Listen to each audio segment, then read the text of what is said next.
سلام بچه‌ها، چطورید؟ امیدوارم که حالا همتون خیلی خوب باشه. به کانال من خوش اومدید. همونطور که انتظار میرفت این هفته وعده‌های ترامپ عملی شد و شروع کرد به انجام دادن قول‌هایی که داده بود که تو این ویدیو میخوام بهتون کامل توضیح بدم و بگم که تو این هفته چه اتفاقات مهمی افتاده.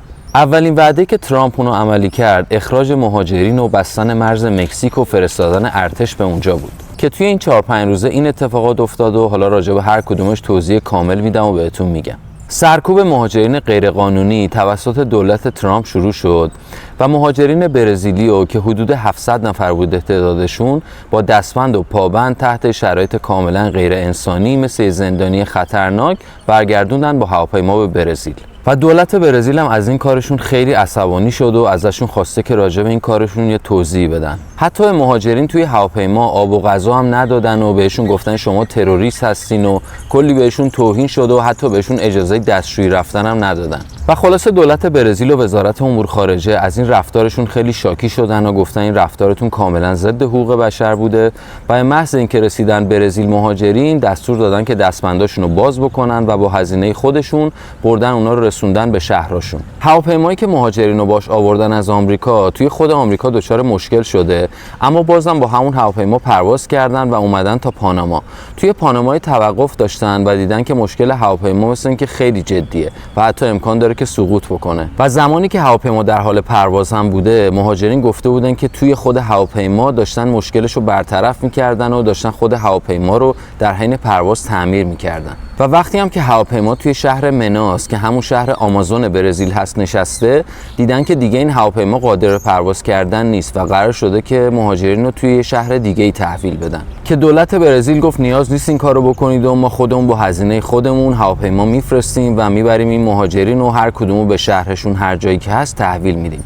و مهاجرین هم خیلی وضعیت خوبی نداشتن، آب بهشون نداده بودن، گرسنه بودن و کلا وضعیت سلامتی خوبی هم نداشتن. همه مهاجرین هم با همون لباسی که تنشون بوده برداشته بودن آورده بودن و نتونسته بودن هیچی با خودشون بیارن، یعنی پول و خونه و هر چی که داشتن و همونجا توی آمریکا گذاشته بودن و همونجوری برداشته بودن آورده بودنشون. یعنی همون اول صبح رفته بودن توی محل کارشون یا خونهشون با هر شرایطی که داشتن، با همون لباسی که تنشون بوده اینا رو برداشته بودن آورده بودن و بهشون گفته بودن که شما هیچی حق ندارید با خودتون بیارید از آمریکا و همونجوری دستبند بهشون زده بودن، پابند زده بودن، کلا زنجیر بسته بودن بهشون و همونجوری با همون شرایط برداشته بودن اینا رو آورده بودن. و حتی دستشویی هم بهشون اجازه نداده بودن که برن. یعنی دقیقاً همون سیستمی که توی زندان‌های آمریکا پیاده می‌کردن و همون سیستم رو توی هواپیما سر مهاجرین پیاده کرده بودن.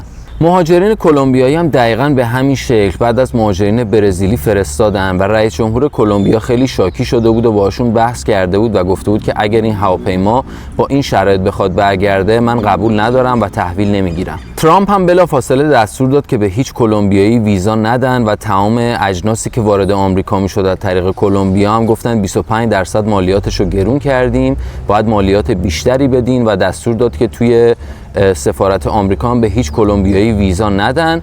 و اخبار هم اینجا نشون میداد که کلا ویزاها تعطیل شده توی سفارت آمریکا، همه بلا تکلیف مونده بودن، کسایی که منتظر ویزا بودن، کسایی که میومدن اقدام میکردن. و اینجوری شد که رئیس جمهور کلمبیا هم بیخیال شد و گفتش که اشکالی نداره، ما خودمون هواپیما میفرستیم و مهاجرین رو ازتون تحویل میگیریم. تا الان هم مهاجرین برزیلی و کلمبیایی و مکزیکی رو برگردوندن و یه جورایی الان در حال حاضر ترامپ زوم کرده روی آمریکای جنوبی. بعد از این داستان میگن قراره بره سراغ آمریکای مرکزی و کشورهایی که توی آمریکای مرکزی قرار داره. توی آمریکا هم از طریق مردم آمریکا و حالا دوستا و همکارا مهاجرین غیرقانونی رو شناسایی میکنن. مثلا مردم تماس میگیرن، میگن اینجا مهاجر غیرقانونی داره، اینجا مهاجر غیرقانونی کار میکنه و پلیس و دولت میریزه و اونا رو همه رو جمع آوری میکنه. یا یه سری محله هم هست توی آمریکا که کلا محله خارجیاست، مثلا یه محله کلا برزیلیا زندگی میکنن، یه محله مکزیکیا زندگی میکنن و اونجا رو شناسایی میکنه پلیس و میریزه اونجا و همه رو دستبند میزنه و میبره. با کسایی هم که برگشته بودن وقتی مصاحبه میکردن اینا میگفتن ما $20,000 پول دادیم، $30,000 پول دادیم و توی شرایط خیلی بدی از طریق مرز مکزیک و جنگل و کلی شرایط سخت ما تونستیم قاچاقی برسیم به آمریکا و الان کل پولمون هم رفته، یعنی هر چی بوده داده بودیم برای اینکه برسیم به اونجا و الان کل پولمون رفته و الان هم باید برگردیم و کلا زندگیشون از هم پاشیده بود و گریه میکردن و کلا وضعیت خیلی خوبی نداشتن. در مورد ایرانی‌ها فعلا داره کشور به کشور ترامپ میره جلو و بالاخره نوبت ایرانی‌ها هم میشه، ایرانیایی که به صورت غیر قانونی توی آمریکا هستن. اما در کل بخوایم حساب بکنیم تعداد اون ایرانی‌ها نسبت به کشورهای آمریکای جنوبی مثل برزیل و کلمبیا و مکزیک، تعداد کسایی که اونجا هستن خیلی کمتره. و اکثر ایرانیایی هم که آمریکا هستن با ویزا وارد این کشور شدن و ایشالله که براشون مشکلی پیش نمیاد. چون هم ایرانیایی که آمریکا هستن اکثرا سرمایه‌های خیلی سنگینی دارن و همین که توی این دو دوره به شدت از ترامپ طرفداری کردن و به شدت پشتش بودن. از یه طرف دیگه هم شاهزاده رضا پهلوی ارتباط و یه دوستی خیلی خوبی با ترامپ داره و مطمئنا اینم نمیتونه بی تاثیر باشه. چون اکثر ایرانیایی که اونجا هستن بیشترشون شغلای خوبی دارن و سرشون تو کار خودشون و قانونی هم توی اون کشور هستن و فعلا ترامپ بهشون گیری نداده و کلا بیخیالشون شده، چون تعدادشون هم خیلی کمتر از کشورهای دیگه است. مثلا در مقایسه با برزیل اگه بخوایم بگیم، پارسال در حدود 7000 تا برزیلی از آمریکا دیپورت شدن و برگردونده شدن به کشورشون که این رقم در مقایسه با ایرانیایی که اونجان خب تعداد خیلی کمتریه. چون فاصله آمریکا تا برزیل کمه و مرزهای خیلی مختلفی داره، واسه همین اکثر برزیلیایی هم که میرن آمریکا اکثرشون غیر قانونی رفتن و مدرک خاصی ندارن. و یه چیز دیگه هم که هست اینه که اکثر مهاجرینی که غیر قانونی از کلمبیا و برزیل و مکزیک میرن به آمریکا اکثرشون خلافکارن و قاچاقچیان و اونجا هم معمولا کارهای خلاف انجام میدن توی آمریکا. اما ایرانیای آمریکا اکثرا اینجوری نیستن و اونجا سر شغلای مختلفن یا حالا توی شرکت کار میکنن و یا حالا بیزینس‌های خودشونو دارن و دولت آمریکا هم اینو میدونه. در مورد مالیات ها هم اضافه کردن مالیات ها از امروز شروع شد و برزیل هم جزو اولین کشورهاییه که ترامپ و دولت آمریکا مالیاتش رو اضافه کرد. شاید فکر کنیم که همه اینا خیلی بیرحمانه است و اصلا کار درستی نیست و یه جورایی ضد حقوق بشره، اما منطقی که بخوایم به داستان نگاه کنیم یه جورایی ترامپ داره کشورش رو تمیز میکنه و یاد میده که شما اگه دعوتنامه نداری و ما ازت دعوت نکردیم که به کشور ما بیای، نباید به زور این کارو انجام بدی و اگرم انجام دادی دیگه باید پای این چیزاش هم وایسی و بدونی که امکان داره که این اتفاقا هم برات بیفته و ما با شدیدترین حالت باید برخورد میکنیم که کسای دیگه این کارو انجام ندن و بفهمن که این قضیه خیلی جدیه. و ترامپ داره در از کشورشو پاکسازی میکنه و کسایی که برای اون کشور سودی ندارن و اومدن اونجا فقط دارن استفاده میکنن و یه جورایی حال میکنن و برمیگردونه به کشورشون. چون خیلی هم اونجا هستن که دارن کار میکنن و به دولت کمک میکنن و یه جورایی اقتصاد آمریکا رو رشد میدن و باعث میشن که اقتصاد آمریکا روز به روز بهتر بشه. اما در کنار اینا به همون اندازه کسایی هم هستن که قاچاقچی ان و دنبال کار خلاف و حالا قاچاق کردن به آمریکا و کارهای مختلف خلاف هستن.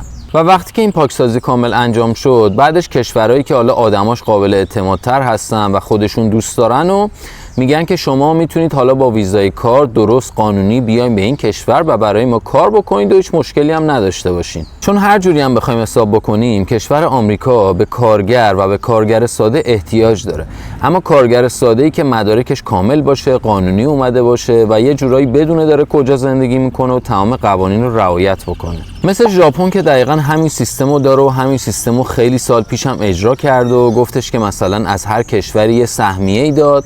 مثلا گفت از ایران 200-300 هزار نفر ما احتیاج داریم که بیان اینجا برای ما کار بکنن و یه جمعیت خیلی زیادی از ایرانی‌ها سرازیر شد به ژاپن و اونجا رفتن اول شروع کردن به کار کردن، بعد که دیگه زدن تو کارهای خلاف و قاچاق و این داستانا، دولت ژاپن فهمید و کلا این داستانو کنسل کرد. بعد از این داستان هم دولت ژاپن رفت سراغ آمریکای جنوبی و برزیل و به اونا ویزای کار داد و وقتی که مردم آمریکای جنوبی اومدن توی ژاپن و شروع کردن کار کردن، دیگه دنبال کارهای خلاف نرفتن و دولت ژاپن هم اینو فهمید و الان در حال حاضر هر برزیلی که بخواد بره ژاپن اصلا دیگه ویزا احتیاج نداره و میتونه خیلی راحت بره ژاپن. و آمریکا هم یه جورایی میخواد همین سیستم رو پیاده بکنه احتمالاً برای کشورش. وقتی که پاکسازی تموم شد بعدش تصمیم بگیره انتخاب بکنه که کیا بیان اینجا با شرایط قانونی و برای ما کار بکنن. بچه‌ها تمام اینا رو گفتم که بدونید تمام مشکلات مخصوص ایران و ما ایرانیان نیست و کشورهای دیگه هم هستن که با آمریکا مشکل دارن.